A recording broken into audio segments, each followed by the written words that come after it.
जय श्री कृष्णा।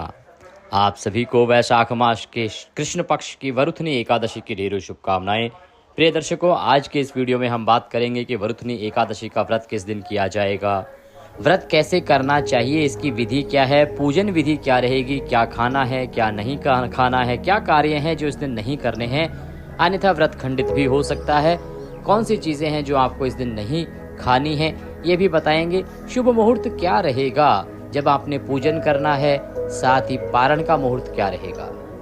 आप में से बहुत सारे दर्शक ये समझ रहे होंगे कि इस एकादशी पर यमराज को जल दान आवश्यक है, तो उसकी प्रक्रिया क्या है, यमराज को जल कैसे देंगे, यम जल दान या यम जल का क्या नियम है और ये क्यों अनिवार्य है। आप जानते हैं कि यदि आपने इस एकादशी पर यम जल नहीं दिया तो आपको इस एकादशी का कोई भी पुण्य फल प्राप्त नहीं होगा, इसीलिए आपको यम जल अवश्य ही प्रदान करना चाहिए। और ये इधर उधर की बातें नहीं है, भगवान विष्णु ने स्वयं कहा है, ये उनके वक्तव्य हैं, इसीलिए आपको इसको समझना होगा। इसकी विस्तृत जानकारी आज हम आपको इस वीडियो के माध्यम से प्रदान करेंगे। ये वीडियो बहुत ही महत्वपूर्ण होने जा रहा है। आपसे निवेदन है कि जानकारी आरंभ करें उससे पहले आप कृपया वीडियो को एक बार लाइक अवश्य कर दीजिएगा। अपने व्रत की सफलता के लिए और भगवान श्री हरि का आशीर्वाद प्राप्त करने के लिए कमेंट बॉक्स में अवश्य लिखिएगा जय श्री हरि या ओम नमः भगवते वासुदेवाय। इसके अतिरिक्त एक और मंत्र है ओम नारायणाय नमः। ये वैशाख का मूल मंत्र है। इसको वैशाख में जितना जपेंगे, जितना लिखेंगे, उतना अधिक पुण्य प्राप्त होगा।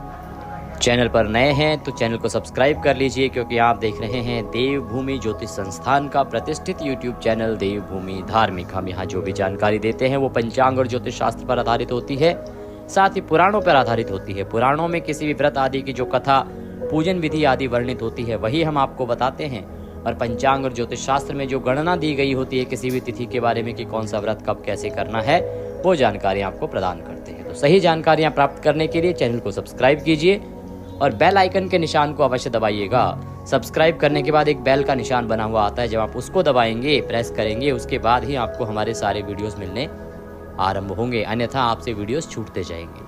आइए जानकारी आरंभ करते हैं। प्रिय दर्शकों, वैशाख मास की जो एकादशी है ना, उसकी महिमा बहुत अधिक है। कारण क्या है? कारण ये कि वैशाख की सभी तिथियों की महिमा अधिक है। वैशाख मास वह मास है जिसमें सभी व्रत, त्योहार, पूजन आदि का जो महत्व है ना, वो बहुत बढ़ जाता है। इसका जो फल है ना, वो बहुत बढ़ जाता है। क्या आप जानते हैं, इस एकादशी का व्रत अन्य सभी एकादशियों से 1000 गुना अधिक फलदायी है। अगर आप किसी अन्य मास में एकादशी करते हैं तो उससे जो पुण्य फल मिलता है, उससे 1000 गुना अधिक पुण्य फल आपको इस एकादशी के व्रत करने से प्राप्त होता है। क्यों है इसकी इतनी महिमा? क्योंकि ये वैशाख की एकादशी है। वैशाख का जो महीना है ना, ये मेरे माधव का महीना है। इस महीने में जितना अधिक पुण्य किया जाए, दान किया जाए, तप किया जाए, व्रत किया जाए, हवन किया जाए, वह उतना ही अधिक फलदायी है। कारण यह है कि वैशाख मास जो है बना ही मनुष्य के कल्याण के लिए है। वैशाख मास की महिमा इतनी अधिक है साहब कि इसकी महिमा के आगे तो यमराज भी रो दिए थे। यमराज को भी रोना आ गया था इसके सामने। वैशाख की महिमा के कारण यमलोक खाली हो गया था। यमलोक में जो पुराने पितृ थे ना, जो तड़प रहे थे, उनको भी मुक्ति मिल गई थी। इसकी महिमा इतनी अधिक है कि यदि 7 पीढ़ी में से कोई एक व्यक्ति भी वैशाख स्नान विधि विधान से कर लेता है तो उसके 7 पीढ़ी के जो पितृ हैं वो यमलोक से मुक्त हो जाते हैं। अब आप अंदाज़ा लगाइए, इसे एक सोचिए कि कितनी अधिक महिमा और कितना अधिक महत्व है इसका। और एक चीज़, ये जो बात हम बोल रहे हैं ये हम आधार पर बोल रहे हैं, इसका वर्णन है पद्म पुराण में। एक वर्णन आता है जिसमें यमराज और ब्रह्मदेव के बीच की वार्तालाप है, और फिर ब्रह्मदेव किस प्रकार से भगवान विष्णु के पास यमराज को लेके जाते हैं, और वहाँ पर भगवान विष्णु से जब यमराज मिलते हैं तो किस प्रकार से फूट फूट कर रोने लग जाते हैं। तब आगे भगवान विष्णु क्या कहते हैं इस माह के बारे में, और किस कारण से यमराज को जल देना आवश्यक है और कैसे जल देना चाहिए, इसकी जानकारी हम आगे आपको बताएंगे। अभी हम लेते हैं पहले जानकारी कि पूजा विधि क्या रहेगी, कैसे हमें इसका पूजन करना है। क्योंकि ये जो जानकारी है कि यमराज और भगवान विष्णु के बीच क्या वार्तालाप हुई, क्यों इस वैशाख की एकादशी की महिमा अधिक है और क्यों इसके विषय में जानकारी कम है, क्या किसी ने श्राप दिया या क्या किसी ने वचन दिया जिसके कारण की इसकी जानकारी कम है, परंतु यदि इसको विधान से किया जाए तो इसकी महिमा आज भी उतनी ही है जितनी कि उस समय थी कि आपके 7 पीढ़ियों को तार देती है। आइए बात कर लेते हैं पहले पूजन विधि की, फिर बात करेंगे इस विषय की कि क्या वार्तालाप है और क्या वृतांत है भगवान विष्णु, ब्रह्मदेव और यमराज का। तो प्रिय दर्शकों, जिस दिन आप व्रत कर रहे हैं ना एकादशी का, व्रत वाले दिन आपको अवश्य रूप से सूर्योदय से पहले उठ जाना चाहिए।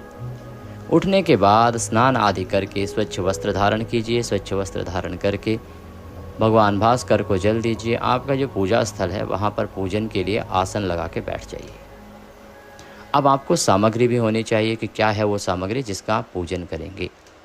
पूजन के लिए इस दिन जो आपको आवश्यक सामग्री चाहिए वो भगवान श्री हरि का यदि माधव रूप की कोई तस्वीर या प्रतिमा आपके पास है तो उत्तम रहेगी, वरना भगवान विष्णु की कोई भी तस्वीर या प्रतिमा लीजिए। उनको स्थापित करने के लिए एक चौकी लीजिए। पीला वस्त्र बिछाने के लिए लीजिए रौली, मौली, पान, सुपारी, लौंग, इलायची, धूप, दीप, नैवेद्य, खुले फूल, फूलों की माला, इत्र और जनेऊ। इसके अतिरिक्त तांबे का लोटा आपके पास होना चाहिए और पंचामृत बनाने के लिए कच्चा दूध, दही, घी, शहद और शक्कर। अब शहद इसमें क्योंकि प्रयोग नहीं होगा, ये एकादशी है, वर्जित होता है, तो उसके स्थान पर आप गंगा जल डाल लीजिएगा, तो गंगा जल आपके पास होना चाहिए। ये सारी सामग्री आप एकत्र कीजिए। तांबे का जो लोटा है ना, उसको पहले अच्छे से साफ़ कीजिए, फिर उसमें गंगा जल भरिए। गंगा जल भरने के बाद उसमें शुद्ध जल भरिए और पूजन स्थल पर सारी सामग्री के साथ बैठ जाइए। सबसे पहले स्थान का शुद्धिकरण होगा, पवित्रीकरण होगा, उसके बाद पूजन आरंभ होगा भगवान की स्थापना और संकल्प के साथ। तो शुद्धिकरण करने के लिए एक पुष्प जल का जो लोटा भरा है आपने उसमें डुबोइए और उस पुष्प से सभी सामग्री पर और स्थान पर छींटे दीजिए जहाँ हमें पूजन करना है। ओम पवित्रो पवित्रवांग सर्वांग वस्तांगतो पिवाम यह स्मरेत पुंडरीकाक्षम सवायंतरः शुचिः। इस प्रकार से छींटे देके पवित्रीकरण कीजिए, शुद्धिकरण कीजिए स्थान का और सामग्री का। अब भगवान की स्थापना करेंगे तो चौकी लीजिए, चौकी पर पीला वस्त्र बिछाइए, उसके ऊपर भगवान को स्थापित करने के लिए आसन के रूप में पुष्प निवेदित कीजिए कि भगवान ये हम पुष्प अर्पित कर रहे हैं आसन के रूप में, इन्हें आप स्वीकार करें और यहाँ विराजमान हो। तदुपरांत भगवान की तस्वीर या प्रतिमा जो भी आपके पास है उसको स्थापित कर दीजिए। फिर हम आपसे कहेंगे कि अगर माधव रूप की तस्वीर या प्रतिमा आपके पास है, माधव स्वरूप की, तो वह अति उत्तम होगा। स्थापित करने के बाद उनके सीधे हाथ की तरफ घी का दिया रखिए, उल्टे हाथ की तरफ धूप रख दीजिए। घी का दिया जब भी रखेंगे ना तो दीपक के नीचे पुष्प अवश्य रखिएगा, फूल अवश्य रखिएगा, इनको आसन अवश्य दीजिएगा। इस प्रकार स्थापना करनी है। इसके अतिरिक्त यदि कोई भाई बंधु ये जानना चाहते हैं कि भाई अगर हमारे पास चौकी नहीं है, पीला वस्त्र नहीं है तो क्या करें, तो आपका जो भी उपयुक्त स्थान है ना, जहाँ भी आप तस्वीर को रख सकते हैं, पवित्र स्थान, शुद्ध स्थान, वहाँ पर आप प्रेम पूर्वक तस्वीर को रखिए। इसी प्रकार से पुष्प अर्पित कीजिए, निवेदित कीजिए आसन के रूप में भगवान को, और उसके बाद वहाँ पर तस्वीर या प्रतिमा को रख दीजिए। हाँ, पृथ्वी पर रखकर भी पूजन कर सकते हैं, दोष नहीं है। भाव रखिएगा, भाव रखिएगा। अगर कच्चा मकान भी है तो उसको अच्छे से लीप लीजिए, भाव के साथ वहाँ पर आसन के रूप में पुष्प रखिए, भगवान से निवेदित कीजिए कि प्रभु ये पुष्प हैं, इन्हें आप आसन के रूप में ग्रहण कीजिए और यहाँ पर विराजमान होइए।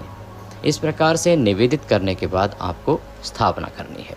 स्थापना के बाद अब आप हाथ धो लीजिए, अपने हाथ में जल लीजिए, लोटे में से 1 चम्मच डाल लीजिए, उसमें चम्मच से जल लीजिए। ओम हस्तो प्रक्षालनम। हाथ धोने के बाद अब आप व्रत का संकल्प करेंगे। व्रत पूजन का संकल्प करने के लिए अपने सीधे हाथ में जल लीजिए, 1 रुपये का सिक्का दक्षिणा के रूप में कम से कम रखिए, पुष्प रखिए, 3 बार बोलिए ओम श्री विष्णु, ओम श्री विष्णु, ओम श्री विष्णु। अपना नाम, अपना गोत्र, जिस स्थान पर बैठकर संकल्प कर रहे हैं वहाँ का मकान नंबर, क्षेत्र का नाम, शहर का नाम, वैशाख मासे कृष्ण पक्षे एकादश्यायाम पुण्यतिथियो आयु आरोग्यता प्राप्त्यार्थाय, धन संपत्ति प्राप्त्यार्थाय, सुख संपत्ति सौभाग्य प्राप्त्यार्थाय वरुथनी एकादशी व्रत पूजनम संकल्पम संकरिष्ये। बोले सौ श्री विष्णु शरणौ शरणम प्रपद्ये।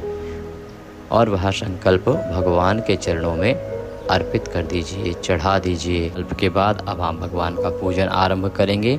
पूजन करने के लिए सर्वप्रथम भगवान को पद्य, अर्घ्य, आचमनी अर्पित किया जाएगा। पद्य, अर्घ्य, आचमनी अर्पित करने के लिए भगवान के सामने एक पात्र रख दीजिए, कटोरी रख दीजिए, जिसमें कि आप जब पूजन करेंगे तो सारी सामग्री अर्पित करते चले जाएंगे। ओम भूर्भुवः श्री माधव मासे एकादश्यायां पुण्यतिथ्यौ श्री एकादशी व्रत पूजन निमित्तार्थाय पद्यम समर्पयामि। इस प्रकार से 1 चम्मच जल लीजिए, भगवान को आचमनी से अर्पित कर दीजिए। पद्य के बाद आप अर्घ्य देंगे। ओम भूर्भुवः श्री नारायणाय नमः अर्घ्यम समर्पयामि। 1 चम्मच जल लीजिए, अर्पित कीजिए। ओम भूर्भुवः श्री नारायणाय नमः आचमनीम समर्पयामि। आचमनी के रूप में जल अर्पित कीजिए। ओम भूर्भुवः श्री नारायणाय नमः स्नानम समर्पयामि। स्नान के रूप में 1 चम्मच जल लीजिए, भगवान को अर्पित कीजिए। अब आप पंचामृत से स्नान कराएंगे।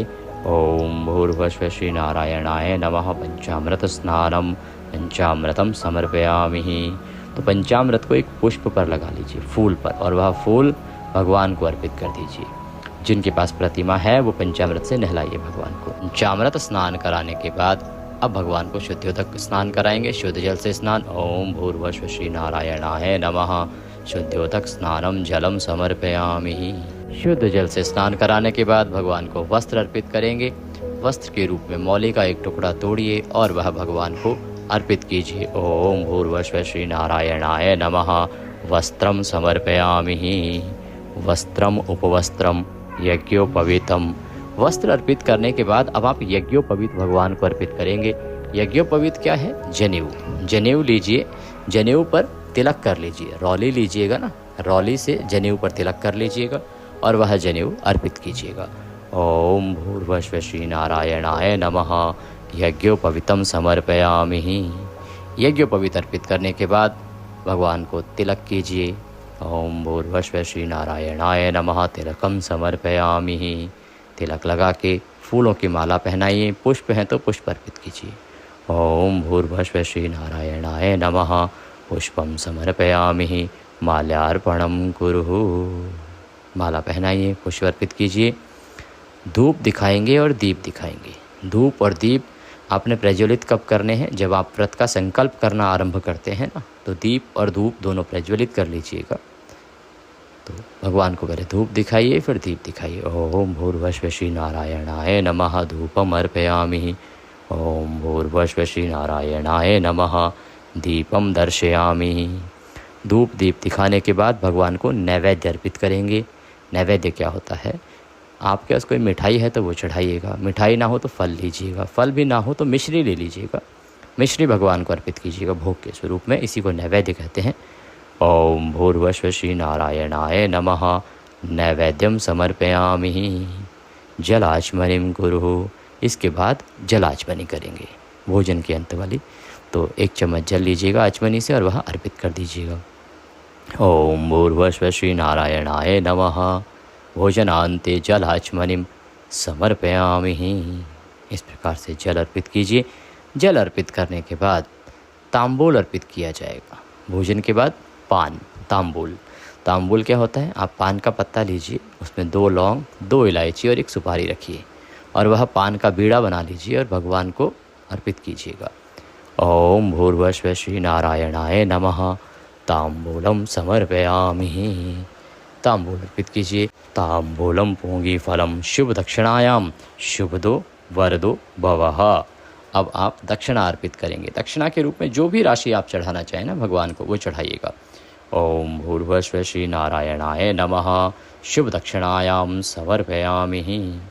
दक्षिणा अर्पित कीजिए। दक्षिणा अर्पित करके भगवान को हाथ जोड़ के नमस्कार कीजिए। भगवान से प्रार्थना कीजिए कि हे परमेश्वर, हे परमपिता, आज हम एकादशी का व्रत पूजन कर रहे हैं।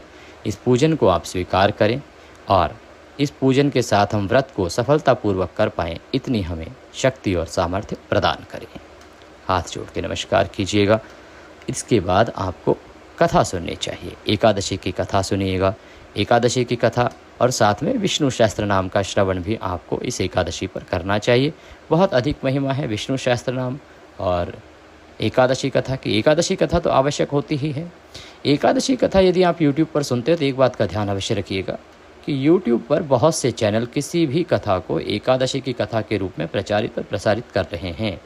तो ध्यान रखिएगा कि आप किसी भी चैनल पर अगर सुन रहे हैं तो वो सही कथा ही सुने। अगर आप हमारे चैनल पर नए हैं तो इसे सब्सक्राइब कर लीजिएगा, क्योंकि ये एक ज्योतिष संस्थान का चैनल है। हम यहाँ पर जो भी जानकारी देते हैं ना, वो पंचांग पर आधारित होती है, ज्योतिष शास्त्र पर आधारित होती है। यहाँ पर हम इधर उधर की बातें नहीं करते। किसी भी व्रत त्यौहार के बारे में जो पंचांग बताता है सही जानकारी कि इस दिन ये व्रत है, इस दिन त्यौहार मनाना है और ये समय रहेगा, भद्रा है या नहीं, ये सही जानकारी प्रदान करते हैं। साथ ही किसी भी व्रत त्यौहार की क्या कथा है, तो जो सही कथा पुराणों में होती है ना, जो पुराणों में लिखी है उस व्रत के लिए, वही कथा हम आपको अपने चैनल पर सुनाते हैं। तो किसी भी व्रत त्यौहार को सही प्रकार से अगर करना चाहते हैं तो चैनल को सब्सक्राइब कीजिए। सब्सक्राइब करने के बाद एक बेल का निशान आता है, घंटी का निशान आता है बना हुआ, उस निशान को अवश्य दबाइएगा, तभी आपको सारे वीडियोस प्राप्त होंगे। अन्यथा वीडियोस जो हैं वो छूटते चले जाते हैं। सब्सक्राइब करें, बेल आइकन को प्रेस करें और सभी व्रत और त्योहारों की जानकारी समय से पहले प्राप्त करें। कथा सुने, कथा सुनने के बाद विष्णु सहस्त्र नाम सुने और संभव हो पाए तो आपको नारायण रक्षा कवच का भी श्रवण आज के दिन करना चाहिए।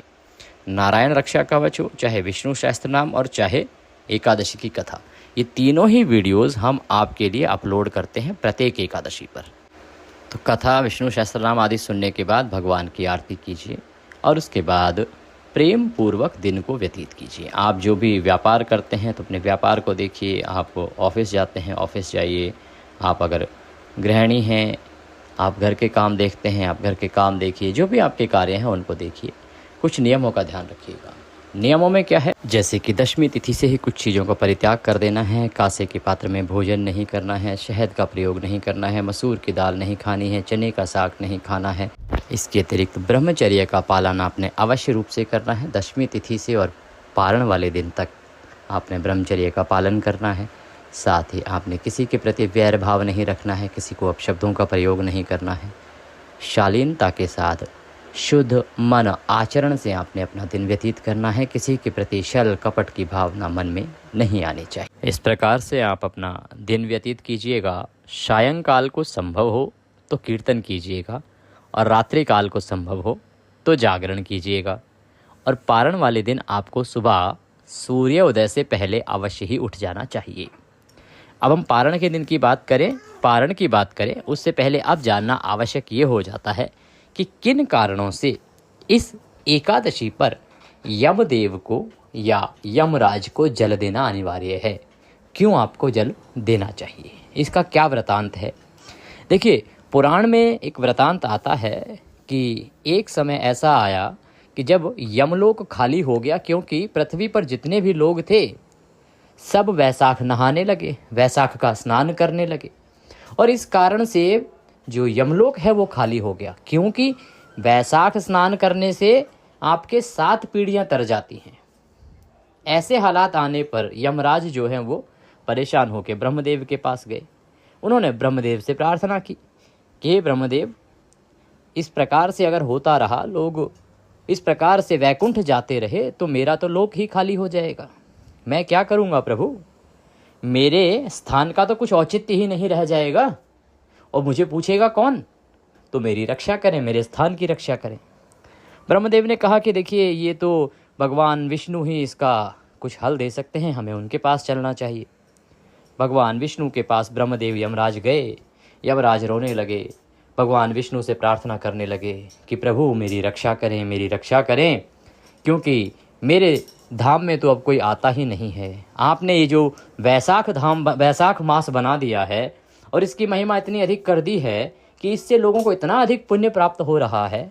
इसकी एकादशी करके लोग पवित्र हो रहे हैं, अपनी 7 पीढ़ियों को पार कर जा रहे हैं।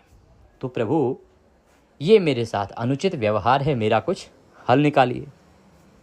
अब क्योंकि भगवान विष्णु अपने भक्तों के खिलाफ कुछ सुनते नहीं हैं, वो थोड़े से उग्र हुए और उन्होंने कहा कि यमदेव, अपने भक्तों के लिए तो मैं लक्ष्मी का भी त्याग कर सकता हूँ, फिर आप कौन हैं। यमराज ने पुनः रोते हुए प्रार्थना करी कि प्रभु, मैं आपका सेवक हूँ और ये सृष्टि आप ही की तो बनाई हुई है। अगर ऐसे ही चलता रहा तो ये सृष्टि कहाँ जाएगी, सृष्टि का संतुलन बिगड़ जाएगा। भगवान विष्णु ने कहा कि ठीक है, मैं आपके लिए इतना कर सकता हूँ कि जैसे जैसे कलयुग आएगा वैसे वैसे वैशाख जो माह है और वैशाख की जो एकादशी है उसकी महिमा कम होती चली जाएगी, अर्थात उसके बारे में लोगों की जानकारी कम होती चली जाएगी। जानकारी कम होती चली जाएगी, ये है अभिप्राय। ये नहीं कि इसका कोई पुण्य कम होगा। जो जानकारी रखेगा और जो विधि विधान से पूजन करेगा उसको पुण्य उतना ही मिलेगा जो उस समय मिलता था। तो इस कारण से, इस वचन के कारण वैशाख की महिमा दिनों दिन घटती जा रही है।